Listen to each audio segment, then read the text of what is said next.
தோழர் எல் சுந்தரராஜன் அவர்கள் இந்திய ஜனநாயக வாலிபர் சங்கத்தினுடைய தலைவராக, இந்திய தொழிற்சங்க மையத்தினுடைய தலைவராக, செயலாளராக, மார்க்சிஸ்ட் கம்யூனிஸ்ட் கட்சியினுடைய வடசென்னை மாவட்ட செயலாளராக, இப்படி தொழிலாளி வர்க்கத்தினுடைய நலனை முன்னிறுத்தி கடந்த 40 ஆண்டுகளுக்கு மேலாக செயல்பட்டு வருபவர் அருமை தோழர் எல் சுந்தரராஜன் அவர்கள். குறிப்பாக தூய்மை பணியாளர்களுடைய உரிமைக்காக செங்கொடி சங்கத்தினுடைய தலைவராக இருந்து ஏராளமான போராட்டங்களை நடத்தி அவர்களுடைய உரிமைகளை, சட்டப்படியான சலுகைகளையும் உரிமைகளையும் பெற்றுத்தந்தவர், பாதுகாத்தவர் அருமை தோழர் எல் சுந்தரராஜன் அவர்கள்.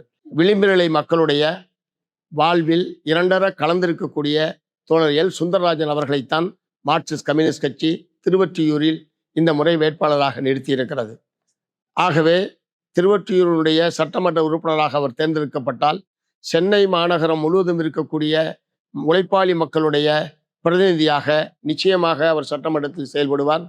திருவொற்றியூர் ஏற்கனவே இருந்த பல சட்டமன்ற உறுப்பினர்கள் பல திட்டங்களை நிறைவேற்றி இருந்தாலும் கூட மேலும் அதை வளர்ச்சி பெறுவதற்கான முறையில் நிச்சயமாக தோழர் எல் சுந்தரராஜன் செயல்படுவார் என்பதை தெரிவித்துக் கொள்ள விரும்புகிறேன்.